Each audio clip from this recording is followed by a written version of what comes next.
Olá, estamos aqui em Curitiba, bem em frente ao Palácio Iguaçu, é o palácio do nosso governo aqui do Paraná, porque estamos há pouquinho mais de 2 semanas de um dia muito importante.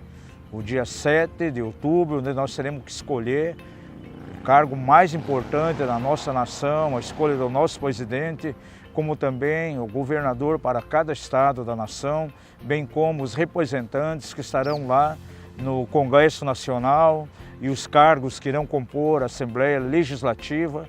Por isso estamos aqui para considerar com você alguns fatores. Por muitos anos foi semeado na igreja a ideia de que ela não deveria se envolver com as questões políticas. Porém, quando nós vamos à Palavra de Deus, nós vemos que é totalmente ao contrário desse tipo de teologia que foi basicamente espalhado em meio à Igreja do Senhor. Nós temos muita responsabilidade com a nossa sociedade, porque eu creio que o Evangelho de Deus não é simplesmente para trazer uma transformação espiritual na vida das pessoas, mas também uma transformação social. Agora, por que se criou por muitos anos a igreja essa mentalidade de que não deveríamos nos envolver com questão política, com questão social, com questão econômica?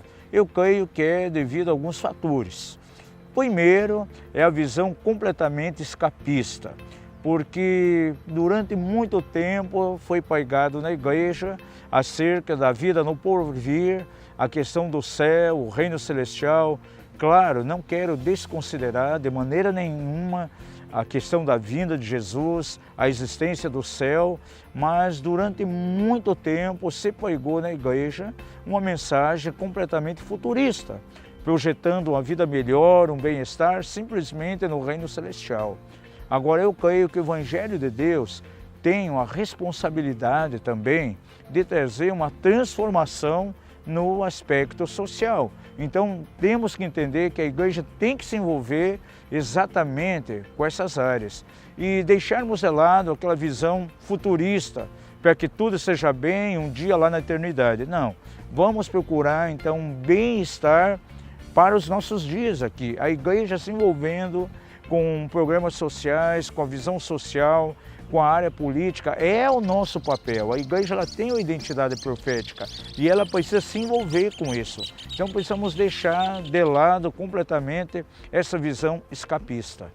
Um outro fator que eu considero também que levou a igreja a desenvolver essa visão é aceitar muitas vezes uma doutrina errônea, achando que o céu pertence a Deus, a terra então é do diabo e dos seus demônios.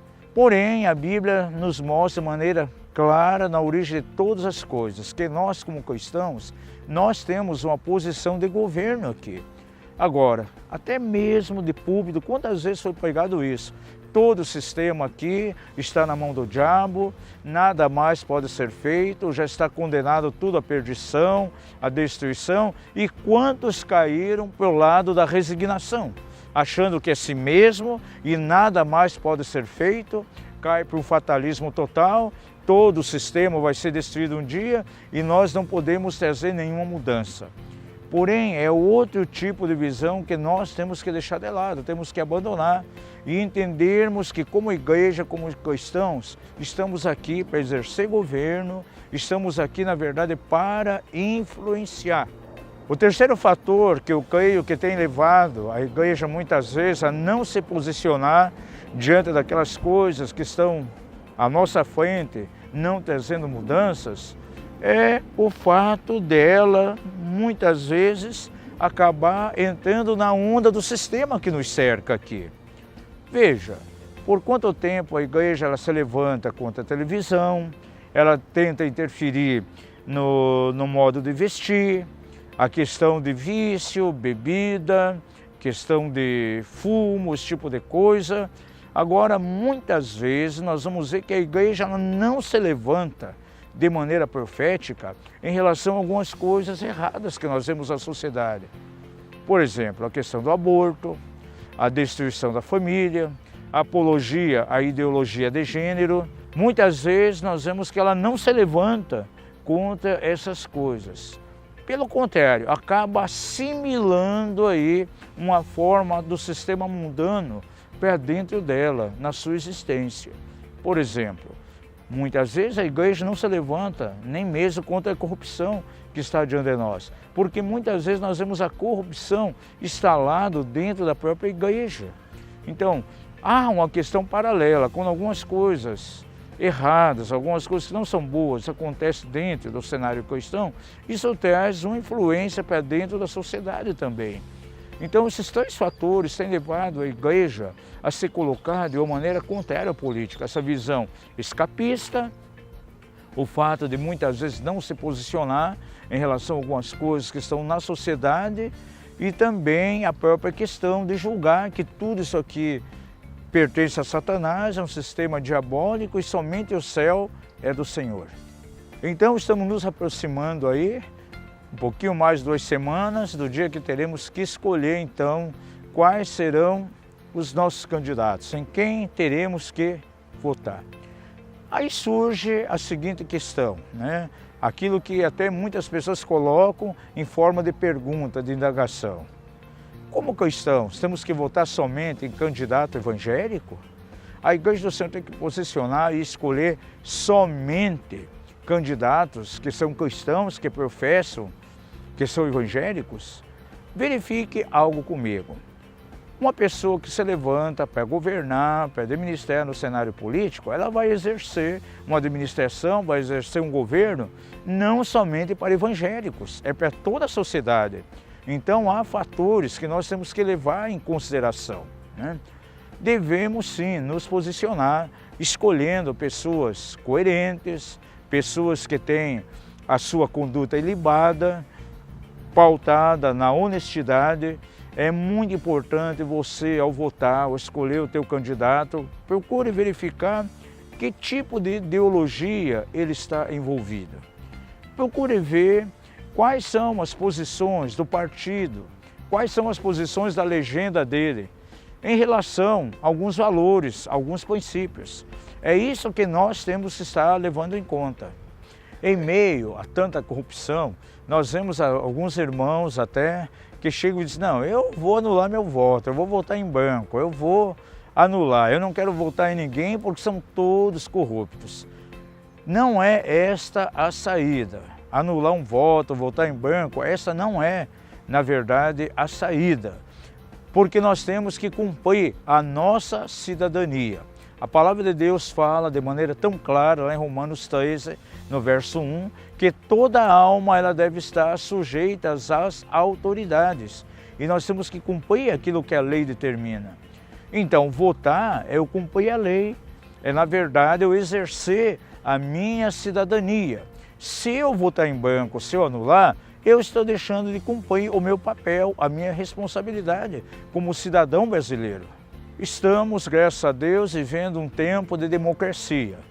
E na época eleitoral, há até mesmo algumas igrejas que transformam, então, essas igrejas, na verdade, são transformadas num curral eleitoral.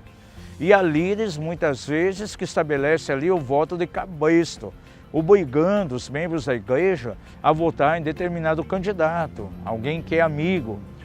Porém, nós estamos numa democracia, nós temos a livre escolha. Porém, essa escolha ela tem que ser muito criteriosa. Em quem votaremos? Quem nós vamos escolher?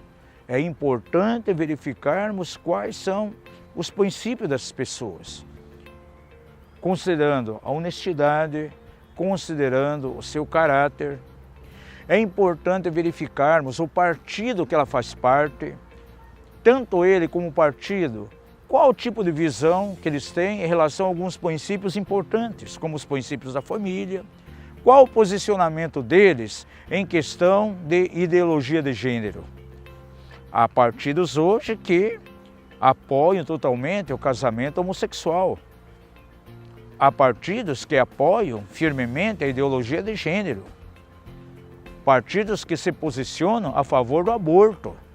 São coisas que ferem os princípios da palavra de Deus. E, logicamente, nós, como cristãos, não devemos entrar nessa linha partidária que apoia esse tipo de coisa. Temos que nos posicionar contra. somos uma voz profética como igreja e temos que nos posicionar.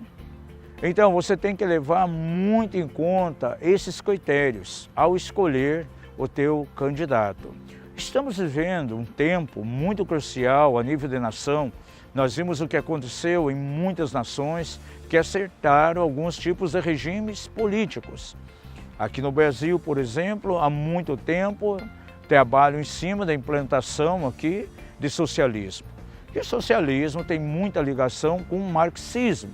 Há partidos que já se pronunciaram totalmente favorável ao marxismo, né? O socialismo, muitas vezes, é o próprio marxismo aí com uma máscara, com disfarce.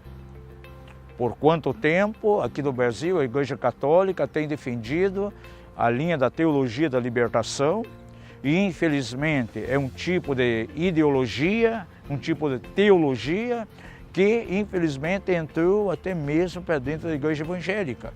Nós temos hoje aquilo que é conhecido como a teologia da missão integral, que nada mais é que a própria teologia da libertação com fortes fundamentos em cima do comunismo, em cima do marxismo. Então temos que ver quais são esses até candidatos que se pronunciam evangélicos, mas que são totalmente favoráveis à questão da teologia e da missão integral da igreja, que é, na verdade, um marxismo disfarçado. Sem dúvida alguma, a igreja ela tem que se voltar para a classe pobre. O Evangelho de Deus, na verdade, tem que atingir todas as classes, todas as áreas sociais. O Evangelho não é somente para o carente, para o necessitado. É isso que prega a teologia da libertação, é a visão da missão integral da igreja. Nós temos que pregar o Evangelho a todos. E claro que não descartamos a missão da igreja no sentido de abençoar os menos favorecidos, no sentido de trazer opções de mudança para a sociedade, atingindo a classe mais baixa, a classe mais pobre. Mas o Evangelho não é voltado somente para eles. E tem muitas formas aí de atuação de alguns candidatos que é voltado exatamente para esse tipo de ideologia. Então temos que ter muito cuidado, senão com a escolha de alguns candidatos, estamos trazendo o marxismo para dentro das nossas próprias igrejas. Então procure avaliar bem como esse candidato, como esse partido tem posicionado diante dessas coisas. Será que ele não está dentro de uma ideologia que vem para desconstruir os valores da família? Será que ele não está apoiando a questão aí do casamento de homossexuais, algo que vem ferir princípios da palavra de Deus? Será que não é um candidato, um partido que faz uma apologia e apoia profundamente a questão do aborto, que nada mais é que um assassinato? Será que ele não está aí, muitas vezes, envolvido dentro de uma visão completamente marxista, querendo trazer um governo para dentro do país destinado, aparentemente, aos pobres, sendo que eles mesmos se tornarão escravos amanhã depois desse sistema? Não esqueça também, a partir do momento que você escolhe alguém para colocar numa posição de governo, numa posição de autoridade, né, não importa, dentro do executivo, do judiciário, do legislativo, você é coparticipante com ele. Amanhã depois, as coisas erradas que ele fizer, você é solidário a isso, é um coparticipante, porque ele está nesse lugar justamente pelo voto. Ele está ali de uma maneira legal. Ele não foi um usurpador se colocando ali. Quem colocou ele ali foi o povo. E aí, considerando que ele é uma pessoa ligada à corrupção, que era ligado a uma ideologia que quebra princípios, a partir do momento que ele está lá, numa posição de governo, numa posição de autoridade, as pessoas que o elegeram, que o colocaram ali, eles são coparticipantes, eles são solidários a esse tipo de coisa, né? Estamos falando um pouquinho sobre corrupção. A corrupção está na sociedade hoje, não é somente na área política. A partir do momento que você está no trânsito, vem um policial e para te multar, te suborna, você aceita, dá a ele um valor ali para não ser multado, você já se tornou um corrupto, né? Quando você está lá numa fila e de alguma forma tenta furar a fila para que seja atendido mais rápido. Isso é corrupção. Você que é um cristão empresário, de repente, para fugir de uma grande multa, aceita aí o fato de lançar uma propina a um fiscal. Isso é uma corrupção. Então há muitas formas de corrupção. Ainda nas classes mais baixas, nas comunidades, por exemplo, quantas instalações clandestinas, os chamados gatos na eletricidade, as irregularidades dentro das instalações hidráulicas para não pagar uma taxa de água, uma taxa de luz, tudo isso é corrupção. Então a corrupção está na sociedade. E quando entra para um cenário político, acontece de uma forma mais refinada, porque ali está o dinheiro público. Então, nesse dia 7 de outubro, vamos escolher pessoas coerentes. Se você tem dúvida ainda, procure ver quais são as suas propostas, estude bem a ideologia do partido, verifique os partidos que compõem a legenda desse candidato, procure ver seus pontos de vista, como eles veem a questão da família, qual a visão que eles têm em relação a casamento de homossexuais. Procure ver com ele qual o posicionamento em termos de valores da família. E vamos escolher pessoas então coerentes e com certeza nós teremos uma sociedade melhor. Nós estamos orando, estamos buscando uma mudança, queremos um Brasil novo e agora é a grande oportunidade então para termos aí uma mudança. Que Deus abençoe a tua vida.